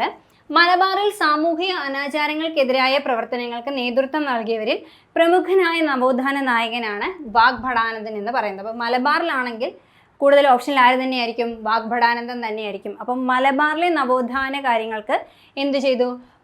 മുൻകൈ എടുത്ത വ്യക്തിയാണ്, അല്ലെങ്കിൽ മുൻകൈ എടുത്ത പ്രമുഖനായ നവോത്ഥാന നായകനാണ് വാഗ്ഭടാനന്ദൻ എന്ന് പറയുന്നത്. ആത്മവിദ്യാസംഘം രൂപീകരിച്ചത് ഇദ്ദേഹമാണ്. അതേപോലെ തന്നെ ഏകദൈവ വിശ്വാസം ഉയർത്തിപ്പിടിച്ച സാമൂഹ്യ പരിഷ്കർത്താവാണ്. ഏകദൈവ വിശ്വാസത്തിൽ വിശ്വസിച്ചിരുന്ന സാമൂഹ്യ പരിഷ്കർത്താവ് ആരാണ്? അത് വാഗ്ഭടാനന്ദനാണ്. അന്ധവിശ്വാസങ്ങൾ, അർത്ഥശൂന്യമായ ചടങ്ങുകൾ എന്നിവയ്ക്കെതിരെ ജനങ്ങളെ ബോധവൽക്കരിക്കാൻ വാഗ്ഭടാനന്ദൻ സ്ഥാപിച്ച സംഘടനയാണ് ആത്മവിദ്യാസംഘം എന്ന് പറയുന്നത്. അന്ന് ഒരുപാട് അന്ധവിശ്വാസങ്ങളും അനാചാരങ്ങളും ഒക്കെ ഉണ്ടായിരുന്നത് കൊണ്ട് അതിനെതിരെ ജനങ്ങളെ ബോധവൽക്കരിക്കാൻ വേണ്ടിയിട്ട് ഇദ്ദേഹം ആരംഭിച്ച സംഘടനയാണ് ആത്മവിദ്യാസംഘം എന്ന് പറയുന്നത്. അപ്പോൾ ആത്മവിദ്യാസംഘം സ്ഥാപിച്ചത് വാഗ്ഭടാനന്ദനാണെന്ന് ഓർത്തിരിക്കുക. ഇനി നമ്മുടെ SCERTയുടെ ടെക്സ്റ്റ് ബുക്കിൽ 2-3-4 പരിഷ്കർത്താക്കളെ കുറിച്ച് ജസ്റ്റ് അവരൊന്ന് മെൻഷൻ ചെയ്യുക മാത്രം ചെയ്തിട്ടുണ്ട്. ഡീറ്റെയിൽ ആയിട്ടൊന്നും കൊടുത്തിട്ടില്ല. പക്ഷേ നമ്മൾ പഠിക്കുമ്പോൾ സാധാരണ പഠിച്ചിട്ടുള്ള റാങ്ക് ഫയലിലെ പോയിന്റ്സും അല്ലെങ്കിൽ PSC ബുള്ളറ്റിലെ പോയിന്റ്സും ഒക്കെ ഇൻക്ലൂഡ് ചെയ്ത് പഠിക്കുക. അപ്പോൾ കേരളത്തിൻ്റെ സാമൂഹിക വിദ്യാഭ്യാസ മേഖലകളിൽ പുത്തൻ ഉണർവ് സൃഷ്ടിച്ച മറ്റ് പരിഷ്കർത്താക്കൾ എന്ന് പറഞ്ഞ് സഹോദരൻ അയ്യപ്പൻ്റെ പേര് കൊടുത്തിട്ടുണ്ട്. പണ്ഡിറ്റ് KP കറുപ്പൻ, സനാഉള്ള സയ്യിദ് മക്തി തങ്ങൾ, PT ഭട്ടതിരിപ്പാട്, MR ഭട്ടതിരിപ്പാട്. ഇതിനകത്ത് സഹോദരൻ അയ്യപ്പനിൽ നിന്നുള്ള ചോദ്യമാണ് LDC പത്തനംതിട്ട, കാസർഗോഡ്, തൃശ്ശൂർ ജില്ലയിൽ ചോദിച്ചത്. ഇനി അതേപോലെ തന്നെ ഇമ്പോർട്ടൻ്റ് ആണ് പണ്ഡിറ്റ് KP കറുപ്പൻ, സനാഉള്ള സയ്യിദ് മക്തി തങ്ങൾ, VT ഭട്ടതിരിപ്പാട്. ചോദ്യങ്ങൾ സ്ഥിരമായിട്ട് വരാറുണ്ട്. MR ഭട്ടതിരിപ്പാട്, അതും ചോദ്യങ്ങൾ കാണാറുണ്ട്. അദ്ദേഹത്തിൻ്റെ കൃതികളെക്കുറിച്ച് ചോദിച്ചിട്ടുണ്ട്. അപ്പോൾ നോക്കി, അടുക്കളയിൽ നിന്ന് അരങ്ങത്തേക്ക് എന്ന നാടകം രചിച്ചത് VT ഭട്ടതിരിപ്പാടാണ്. PSCയുടെ പ്രീവിയസ് ചോദ്യമാണ്. ഏത്? അടുക്കളയിൽ നിന്ന് അരങ്ങത്തേക്ക് എന്നുള്ള കൃതി എന്നുള്ളത് ആരുടെ കൃതിയാണ് അല്ലെങ്കിൽ ആരുടെ നാടകമാണെന്ന് ചോദിച്ചിട്ടുണ്ട്. അതേപോലെ തന്നെ അടുക്കളയിൽ നിന്നും അരങ്ങത്തേക്ക് എന്ന് പറയുന്നത് ഏത് സാഹിത്യ മേഖലയുമായി ബന്ധപ്പെട്ടാന്ന് ചോദിച്ചിട്ടുണ്ട്. എന്താണ്? നാടകമാണ്. നോവലെന്ന് ഓപ്ഷൻ ഉണ്ടായിരുന്നു, നാടകം ഉണ്ടായിരുന്നു. അപ്പം എന്താണ്? ഇതൊരു നാടകമാണെന്ന് ഓർത്തിരിക്കുക. അടുക്കളയിൽ നിന്നും അരങ്ങത്തേക്ക് രചിച്ചത് VT ഭട്ടതിരിപ്പാടാണ്. അതേപോലെ തന്നെ ഋതുമതി എന്ന നാടകം രചിച്ചത് ആരാണ്? പ്രേംജി എന്ന് പറഞ്ഞു കഴിഞ്ഞാൽ MP ഭട്ടതിരിപ്പാടാണ് എന്തെന്നറിയപ്പെടുന്നത്, പ്രേംജി എന്ന് അറിയപ്പെടുന്നത്. അദ്ദേഹത്തിൻ്റെ കൃതിയാണ് ഇത് ഋതുമതി എന്ന് ഓർത്തിരിക്കുക. ഇത് രണ്ടും SCRT പോയിന്റ് ആണ്, അതുകൊണ്ട് ഇമ്പോർട്ടൻ്റ് ആണ്. ഇനി അടുത്തതാണ് കേരള നവോത്ഥാനത്തിലെ സ്ത്രീ സാന്നിധ്യം. ഇതിൽ കൂടുതൽ ആൾക്കാരുണ്ട്, നമ്മളെല്ലാം ഡീറ്റെയിൽ ആയിട്ട് പഠിച്ചതുമാണ്. എങ്കിലും SCRT സ്പെസിഫിക് ആയിട്ട് പറഞ്ഞിട്ടുള്ളതാണ്. തോൽവിറക് സമരം നടന്ന എവിടെയാണ്? ചീമേനിയിലാണ്. ചീമേനി എന്ന് പറഞ്ഞാൽ കാസർഗോഡാണ്. അപ്പോൾ ഈ തോൽവിറക് സമരത്തിലെ സ്ത്രീയാണ്, അല്ലെങ്കിൽ അതിൻ്റെ നേതാവായ സ്ത്രീയാണ് ആര്? കാർത്യായനി അമ്മ എന്ന് പറയുന്നത്. തോൽവിറക് സമരം നടന്ന സ്ഥലമാണ് ചീമേനി, കാസർഗോഡ് ജില്ല. അതേപോലെ മേച്ചിൽപുല്ല് സമരം നടന്ന സ്ഥലമാണ് കണ്ടകൈ കണ്ണൂരിലാണ് എന്ത് നടന്നത്? മേച്ചിൽപുല്ല് സമരം നടന്നത്. ഈ മേച്ചിൽപുല്ല് സമരത്തിന് നേതൃത്വം നൽകിയ വനിതയാണ് കണ്ടകൈ കുഞ്ഞാക്കമ്മ എന്ന് പറയുന്ന ലേഡി. അപ്പോൾ ആരാണ്? കണ്ടകൈ കുഞ്ഞാക്കമ്മ. ആരാണ്? മേച്ചിൽപുൽ സമര നായികയാണ് കണ്ടകൈ കുഞ്ഞാക്കമ്മ എന്ന് പറയുന്നത്. ഇനി അതേപോലെ തന്നെ നമ്പൂതിരി സ്ത്രീകളെ സ്വയം പര്യാപ്തമാക്കാനുള്ള പ്രവർത്തനങ്ങൾക്ക് നേതൃത്വം നൽകിയ 3 വനിതകളുണ്ട്. അവരുടെ പേരാണ് ദേവകി നരിക്കാട്ടിരി, പാർവതി നെന്മേനിമംഗലം, ആര്യ പള്ളം. അപ്പം എന്താണ്? ഇവർ 3 പേരും നമ്പൂതിരി സ്ത്രീകളെ സ്വയം പര്യാപ്തമാക്കാൻ വേണ്ടിയിട്ട് പ്രയത്നിച്ച സ്ത്രീകളാണ്. ആരൊക്കെയാണ്? ദേവകി നരിക്കാട്ടിരി, അതേപോലെ പാർവതി നെന്മേനിമംഗലം, ആര്യ പള്ളം. അപ്പം നമുക്കറിയാം കേരള നവോത്ഥാനത്തിൽ ഇതിനേക്കാളും കൂടുതൽ സ്ത്രീ സാന്നിധ്യമുണ്ട്. നമ്മൾ ഡീറ്റെയിൽ ആയിട്ടുള്ള ക്ലാസ്സുകൾ ഇതിൻ്റെ എല്ലാം എടുത്തതുമാണ്. ഇത് SCRT ആയതുകൊണ്ട് മാത്രമാണ് ജസ്റ്റ് ഇങ്ങനെ പറഞ്ഞു പോകുന്നത്. ഓക്കെ, ഇനി നമുക്ക് ജസ്റ്റ് ഇത്രയും നേരം നമ്മൾ പഠിച്ച നമ്മുടെ സംഘടനകളൊക്കെ ഒന്ന് ടാബുലേറ്റ് ചെയ്ത് വായിച്ചു നോക്കാം. ഒന്ന് വൈകുണ്ഠസ്വാമികൾ, അദ്ദേഹത്തിൻ്റെ പ്രസ്ഥാനമാണ് ഇത് സമത്വ സമാജം എന്ന് പറയുന്നത്. അടുത്തത് ചട്ടമ്പി സ്വാമികളാണ്. എന്തൊക്കെയാണ് ചെയ്തത്? കൂട്ടുകുടുംബ വ്യവസ്ഥ, സംബന്ധം, മരുമക്കത്തായം എന്നിവയ്ക്കെതിരെ പോരാടിയ വ്യക്തിയാണ്. ശ്രീനാരായണ ഗുരു SNDP സ്ഥാപിച്ചു. അതേപോലെ കുര്യാക്കോസ് ഏലിയാസ് ചാവറയാണെങ്കിൽ അനാഥാലയങ്ങളും വിദ്യാലയങ്ങളും സ്ഥാപിച്ചു. അയ്യങ്കാളി സാധുജന പരിപാലനം സംഘം സ്ഥാപിച്ചു. മാഗ്ഭടാനന്ദൻ ആത്മവിദ്യാസംഘം സ്ഥാപിച്ചു. ഇതൊക്കെ മാച്ച് ദ ഫോളോയിങ് ആയിട്ട് വരാൻ നല്ല ചോദ്യങ്ങളാണ്. അടുത്തത് വക്കം അബ്ദുൽ ഖാദർ മൗലവിയാണെങ്കിൽ തിരുവിതാംകൂർ മുസ്ലിം മഹാജന സഭ സ്ഥാപിച്ചു. സഹോദരൻ അയ്യപ്പൻ സഹോദര പ്രസ്ഥാനം രൂപീകരിച്ചു. പണ്ഡിറ്റ് KP കറുപ്പൻ ആണെങ്കിൽ അരയ സമാജം, ഇതിനോടൊപ്പം തന്നെ കുറേ സംഘടനകൾ അദ്ദേഹം രൂപീകരിച്ചിട്ടുണ്ട്. കല്യാണദായിനി സഭ പോലെ കുറേ സഭകൾ രൂപീകരിച്ചിട്ടുണ്ട്. അപ്പോൾ പണ്ഡിറ്റ് KP കറുപ്പൻ്റെ SCRT കൊടുത്തിട്ടുള്ള സംഘടനയാണ് ഏത്? അരയ സമാജം എന്ന് പറയുന്നത്. അടുത്തത് മന്നത്ത് പത്മനാഭൻ, നമുക്കറിയാം നായർ സർവീസ് സൊസൈറ്റി സ്ഥാപിച്ചതിന് മുൻപന്തിൽ നിന്നു. VT ഭട്ടതിരിപ്പാടാണെങ്കിൽ യോഗക്ഷേമ സഭ പ്രീവിയസ് ആയിട്ട് PSC ഒരുപാട് ചോദിച്ചിട്ടുള്ളതാണ്. അതേപോലെ തന്നെ കുമാര ഗുരുദേവനാണെങ്കിൽ പ്രത്യക്ഷ രക്ഷാ ദൈവസഭ. ഇത്രയുമാണ് എന്ത് നമ്മുടെ പ്രധാനപ്പെട്ട സാമൂഹ്യ പരിഷ്കർത്താക്കളും അവർ നേതൃത്വം നൽകിയ സംഘടനകളും. ഇനി ഇത് SCRTയുടെ വേറൊരു കട്ടിംഗ് ആണ്. ജസ്റ്റ് ചോദിക്കുമെന്ന് അറിഞ്ഞൂടെ, എങ്കിലും ഇതിനകത്തുള്ളൊരു ഇമ്പോർട്ടൻസ് എന്ന് പറഞ്ഞു കഴിഞ്ഞാൽ നമ്മൾ നവോത്ഥാനം എന്ന് പറയുമ്പോൾ ഒരുപാട് താഴ്ന്ന വിഭാഗത്തിൽ ഇപ്പോഴും ജീവിക്കുന്ന ആൾക്കാരിൽ നിന്നും ദേശീയ അവാർഡ് നേടിയെടുത്ത വ്യക്തിയാണ് നഞ്ചിയമ്മ എന്ന് പറയുന്നത്. അപ്പോൾ ഈ നഞ്ചിയമ്മ നമ്മുടെ പാലക്കാട് ജില്ലയിലെ അട്ടപ്പാടിയിലെ ഇരുള വിഭാഗത്തിൽ പെടുന്ന വ്യക്തിയാണ്. ഇരുള വിഭാഗം എന്നാണ് നഞ്ചിയമ്മയുടെ ആ ഒരു വർഗത്തിൻ്റെ പേരെന്ന് പറയുന്നത്. ഇപ്പോൾ പാലക്കാട് ജില്ലയിലെ അട്ടപ്പാടിയിൽ ജസ്റ്റ് ചോദിച്ചാലോ എന്ന് വിചാരിച്ച് ആഡ് ചെയ്തതേ ഉള്ളൂ. ഇരുള വിഭാഗത്തിൽ നിന്നുമുള്ള വ്യക്തിയാണ് നഞ്ചിയമ്മ എന്ന് പറയുന്നത്. 2020 രാജ്യത്തെ മികച്ച ഗായികയ്ക്കുള്ള ദേശീയ ചലച്ചിത്ര പുരസ്കാരം നഞ്ചിയമ്മയ്ക്കായിരുന്നു. 2020 പുരസ്കാരമാണ്. അതേപോലെ തന്നെ ഇതിൻ്റെ പ്രത്യേകത എന്ന് പറഞ്ഞാൽ ഗോത്ര വിഭാഗത്തിൽ നിന്ന് ഈ പുരസ്കാരം ലഭിക്കുന്ന ആദ്യത്തെ ആളാണ് നഞ്ചിയമ്മ. ഇനി നമ്മുടെ അയ്യപ്പനും കോശി എന്ന് പറയുന്ന സിനിമയിലെ ഗാനത്തിനാണ് എന്ത് ചെയ്തത്? നഞ്ചിയമ്മയ്ക്ക് ഈ ഒരു അവാർഡ് ലഭിച്ചത്.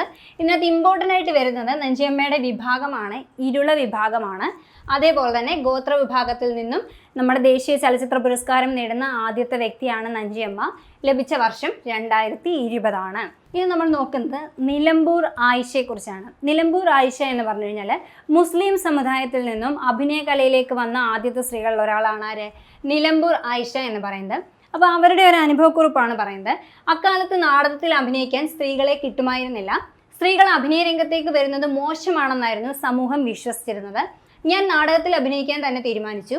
വടക്കേ മലബാറിൽ പല ഭാഗത്തും ഞങ്ങൾ നാടകം കളിക്കാൻ പോയിട്ടുണ്ട്. മുക്കത്ത് നാടകം കളിക്കുമ്പോഴാണ് എനിക്ക് കല്ലേറ് കിട്ടുന്നത്. നാടകത്തിൻ്റെ ഡയലോഗ് പറഞ്ഞു തീരുന്നതിന് മുമ്പേ ഒരു കല്ല് വന്ന് എൻ്റെ മുഖത്ത് പതിച്ചു. ഞാൻ പതറിയില്ല. എൻ്റെ വായിലൂടെ രക്തം ഒഴുകുന്നുണ്ടായിരുന്നു. പക്ഷേ ഒറ്റ ഡയലോഗ് പോലും തെറ്റുകയോ മറക്കുകയോ ചെയ്യാതെ നാടകം പൂർത്തിയാക്കി. മഞ്ചേരിയിൽ മേലാക്കത്ത് നാടകം കളിക്കുമ്പോൾ വേദിയിൽ വെച്ച് തന്നെ എന്നെ വധിക്കുവാനുള്ള ശ്രമം നടന്നു. ഒരുപക്ഷെ ഒരഭിനേതാവിനും ഇത്തരം അനുഭവം ഉണ്ടാകാനിടയില്ല.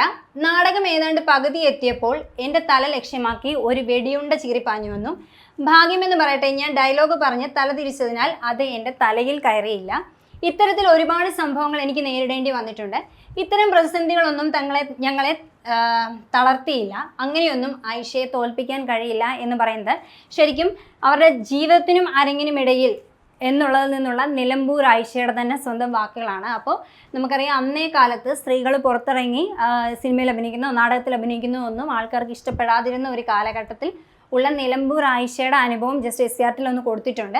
അപ്പോൾ നോക്കി, ജീവിതത്തിനും അരങ്ങിനും ഇടയിൽ എന്നുള്ളതിനകത്താണ് എന്ത് പറഞ്ഞത്, നിലമ്പൂർ ആയിഷ തൻ്റെ അനുഭവം പറഞ്ഞിരിക്കുന്നതെന്ന് ഓർത്തിരിക്കുക. അതുകൊണ്ട് വേണ്ടി മാത്രം ആഡ് ചെയ്തതാണ് ഇത്. അതുപോലെ തന്നെ 2 ഫേമസ് ആയിട്ടുള്ള വനിതകളാണ്. അതായത് പഴയ കാലത്ത് സ്ത്രീകൾ അധികം വിദ്യാഭ്യാസമൊന്നും നേടാതിരുന്ന സമയത്ത് വിദ്യാഭ്യാസം നേടിയ, അല്ലെങ്കിൽ വളരെ അവരവരുടെ മേഖലയിൽ അവരുടേതായ വ്യക്തിമുദ്ര പതിപ്പിച്ച 2 സ്ത്രീകളാണ്. ഈ ഓപ്ഷൻ ചിലപ്പോൾ LDC പത്തനംതിട്ട എഴുതിയവർക്ക് മനസ്സിലായിട്ടുണ്ടാവും. നമ്മുടെ ഹരിത വിപ്ലവത്തിൻ്റെ ശില്പി ആര് എന്ന ചോദ്യത്തിൽ വന്നിട്ടുണ്ടായിരുന്ന ഓപ്ഷനാണ് ജാനകി അമ്മാൾ എന്ന് പറയുന്നത്. നോക്കിയേ, അപ്പോൾ നമുക്ക് ഡോക്ടർ പുന്നൻ ലൂക്കോസിനെയും EK ജാനകി അമ്മാളിനെ എന്തൊക്കെയാണെന്ന് നോക്കാം. ഇവരുടെ പ്രത്യേകത എന്ന് പറഞ്ഞു കഴിഞ്ഞാൽ, ഇന്ത്യൻ സർവകലാശാലകൾ സ്ത്രീകൾക്ക് MBBSന് അവസരം അല്ലെങ്കിൽ MBBS പ്രൊഫഷൻ നൽകാത്തതിനാൽ ലണ്ടൻ യൂണിവേഴ്സിറ്റിയിൽ നിന്ന് ആ ബിരുദം കരസ്ഥമാക്കിയ വ്യക്തിയാണ് ആര്, ഡോക്ടർ പുന്നൻ ലൂക്കോസ് എന്ന് പറയുന്നത്. കേരളത്തിൽ വൈദ്യശാസ്ത്രത്തിൽ ബിരുദം നേടിയ ആദ്യത്തെ വനിത എന്ന നിലയിൽ പ്രശസ്തയായ വ്യക്തിയാണ് ഡോക്ടർ പുന്നൻ ലൂക്കോസ്. ഇനി തിരുവിതാംകൂർ ലെജിസ്ലേറ്റീവ് കൗൺസിലെ ആദ്യ വനിതാ പ്രതിനിധി കൂടിയായിരുന്നു ആര്, പുന്നൻ ലൂക്കോസ് എന്ന് പറയുന്നത്. അപ്പോൾ കേരളത്തിലെ ആദ്യത്തെ വൈദ്യശാസ്ത്ര ബിരുദം നേടിയ വ്യക്തി ആരാണെന്ന് ചോദിച്ചാൽ പുന്നൻ ലൂക്കോസ് ആണ്. സ്ത്രീകൾക്ക് ഇവിടെ MBBSന് പ്രവേശനം നൽകാത്തൊരു കാലത്ത് ലണ്ടൻ യൂണിവേഴ്സിറ്റി പോയി എന്ത് ചെയ്തു, അവർ ആ ബിരുദം പൂർത്തിയാക്കി. അതേപോലെ തന്നെ തിരുവിതാംകൂറിൻ്റെ ലെജിസ്ലേറ്റീവ് കൗൺസിലിലെ ആദ്യത്തെ പ്രതിനിധിയായിരുന്ന വ്യക്തി കൂടിയാണ് ഡോക്ടർ പുന്നൻ ലൂക്കോസ് എന്ന് പറയുന്നത്. ഇനി അടുത്തതാണ് EK ജാനകി അമ്മാൾ. കേരളത്തിൽ തലശ്ശേരിയിൽ ജനിച്ച വിശ്വപ്രസിദ്ധയായ സസ്യശാസ്ത്രജ്ഞയാണ് ജാനകി അമ്മാൾ. അതുകൊണ്ടാണ് ഇവരുടെ പേര് നമ്മുടെ ഹരിത വിപ്ലവത്തിൻ്റെ ശില്പി എന്ന് പറയുന്ന ഓപ്ഷനകത്ത് ഇവരുടെ പേര് വന്നത്. എന്താണ്, ഇവരൊരു സസ്യശാസ്ത്രജ്ഞയാണ്. കോയമ്പത്തൂരിലെ കരിമ്പ് ഗവേഷണ കേന്ദ്രത്തിൽ അത്യുൽപാദന ശേഷിയുള്ള സങ്കര ഇനം കരിമ്പ് വികസിപ്പിച്ച വ്യക്തി കൂടിയാണ് ആര്, നമ്മുടെ ജാനകി അമ്മാൾ എന്ന് പറയുന്നത്. നമ്മുടെ ബൊട്ടാണിക്കൽ സർവേ ഓഫ് ഇന്ത്യയുടെ ആദ്യത്തെ ഡയറക്ടർ ജനറലാണ് ജാനകി അമ്മ. 1977 എന്ത് ചെയ്തു, രാജ്യം ഇവർക്ക് പത്മശ്രീ നൽകി ആദരിക്കുകയും ചെയ്തു. അപ്പോൾ നോക്കി, ഇതിനകത്തെല്ലാം ഈ 2 പോയിന്റ്സിനകത്ത് എല്ലാം ഇമ്പോർട്ടൻ്റ് ആയിട്ടുള്ള പോയിന്റുകളാണ്. കേരളത്തിലെ തലശ്ശേരിയിൽ ജനിച്ച വിശ്വപ്രസിദ്ധയായ സസ്യശാസ്ത്രജ്ഞയാണ് ജാനകി അമ്മാൾ എന്ന് പറയുന്നത്. ഇവരാണ് നമ്മുടെ ബൊട്ടാണിക്കൽ സർവേ ഓഫ് ഇന്ത്യയുടെ ആദ്യത്തെ ഡയറക്ടർ ജനറൽ എന്ന് പറയുന്നത്. ഇവർക്ക് രാജ്യം പത്മശ്രീ നൽകി ആദരിച്ച വർഷമാണ് 1977 എന്ന് പറയുന്നത്. അപ്പോൾ ഈ പോയിന്റ്സ് എല്ലാം ജസ്റ്റ് നോക്കിയിരിക്കാം. നമ്മൾ നവോത്ഥാനം പഠിക്കുമ്പോൾ ഇതുപോലെ അന്നത്തെ സാഹചര്യങ്ങളെ അതിജീവിച്ച് വിജയിച്ച ഇതുപോലുള്ള സ്ത്രീകളുടെ കാര്യങ്ങളും കൂടി നോക്കണം എന്നുള്ളതുകൊണ്ട് ജസ്റ്റ് ആഡ് ചെയ്തതാണ്. അപ്പോൾ ഇത്രയാണ് നമ്മൾ ഈ ഒരു ക്ലാസ്സിൽ ഡിസ്കസ് ചെയ്യുന്നത്. ഇനി ഇന്ത്യൻ നവോത്ഥാനത്തിനെ കുറിച്ച് നമ്മൾ ഉടനെ തന്നെ അടുത്തൊരു ക്ലാസ്സിൽ ഡിസ്കസ് ചെയ്യും. അപ്പം ഈ നമ്മൾ SCRTയിലെ പോയിന്റ്സ് നിങ്ങൾക്ക് പഠിക്കാൻ സമയം കിട്ടില്ലെങ്കിൽ അറ്റ്ലീസ്റ്റ് ഇത്രയെങ്കിലും നവോത്ഥാനവുമായി ബന്ധപ്പെട്ട് തീർച്ചയായിട്ടും പഠിച്ചിട്ട് പോവുക. LDCയിലും ചോദ്യം വന്നിട്ടുണ്ട്. ഇനി വരാൻ പോകുന്ന LGSനും തീർച്ചയായിട്ടും ചോദ്യങ്ങളുണ്ടാവും. അപ്പം ഇന്ത്യൻ നവോത്ഥാനത്തിൻ്റെ ക്ലാസ്സുമായിട്ട് നമുക്ക് കാണാം. Thank you.